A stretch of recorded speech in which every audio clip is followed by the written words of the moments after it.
Hello everyone, we are an aluminum profile extrusion machinery manufacturer. Today I would like to share a video.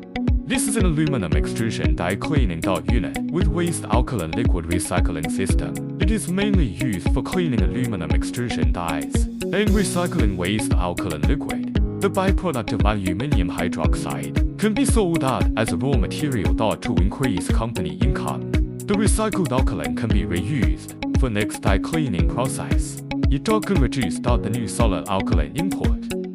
We have already done a lot of project cases from 0.1 ton die to 20 tons day treatment capacity. We have extensive design experience. Here are some images to be shown.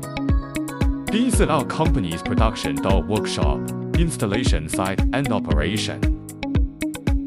If you are interested in our products, please contact me or visit our website. We will wholeheartedly provide you with high-quality products and services. Our website www.fasnnhong.com